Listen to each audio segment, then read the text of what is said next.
Thanks for tuning in and welcome to this week's review of I Now Pronounce You Chuck and Larry, starring Adam Sandler and Kevin James. If this marriage is something you've cooked up in response to this pension problem, you are not taking me down with you.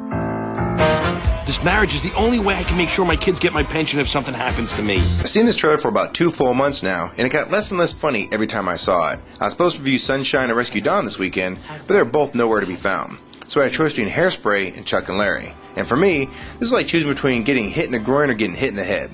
So I chose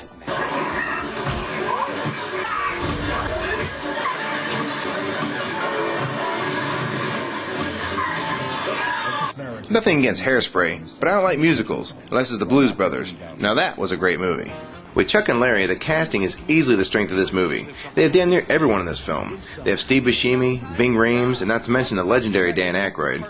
They even had cameos ranging from Dave Matthews to Rob Corddry to ESPN's Dan Patrick to Lance Bass. And they also had one of my new favorites, Nick Swardson. They also unfortunately had Rob Schneider, who peaked in his first motion picture, Necessary Roughness. The white man fetches the Sarge.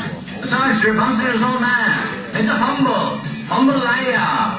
Sarge is Fumbleina Wilkerson. Fumbles the ball. He was actually the only real bright spot in that movie, and it's been pretty rough ever since then. I'm sure he's a nice guy, but his characters just don't do it for me. Even though I was not really looking forward to this movie, I did go see it with an open mind. The trailer was getting less and less funny, but I will say there were some pretty good laughs in this film. The early part with the fat guy was probably the hardest people to laugh the whole movie. Adam Sandler plays a super duper stud who gets Hooters girls by the dozen and has twin sisters fighting for him. Yeah, it must be nice being the producer of a movie that you star in. It's kind of like Eddie Murphy said a long time ago. You put me in a movie where I'm the star, and I'll kick your ass. One of my favorite moments was a David Spade cameo. I've always liked him in pretty much everything he does. He was great in Tommy Boy, and his David Spade Showbiz show is currently season passed on my TiVo. This is not quite like Blades of Glory with almost no plot whatsoever, and this movie does really try to tell a story in the funniest way possible. And some parts are pulled off pretty well, and others, it just tries too hard. It has the usual Adam Sandler moments, like in the Big Daddy court scene, where it tries to pull your heartstrings, and I really don't like comedies that try to be too preachy. This does lay it on pretty thick sometimes. And I think it's just kind of hard for me to switch gears that fast. I will say that Ving Rhames did steal the show. And talk about letting your hair down. This is quite the opposite from the old Marcellus Wallace days back in Pulp Fiction. He definitely went where he's never gone before as an actor. And the drop the soap scene was pretty funny. The ending was pretty predictable, and you can pretty much guess how the whole story is going to play out.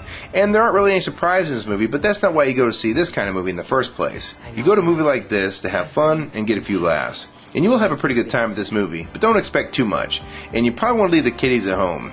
This is a pretty adult-themed movie, and there are quite a few moments that probably would be fun to watch in front of the kids, and vice versa. So just keep in mind that some of the humor is fairly crude. Overall, if you're looking for a few laughs and you don't mind the classic sex and fart jokes, this is a pretty funny movie, and it's worth checking out. Not a classic comedy, but not a failure either. I will say it was better than I expected. From overall rating, I give I Now Pronounce You Chuck and Larry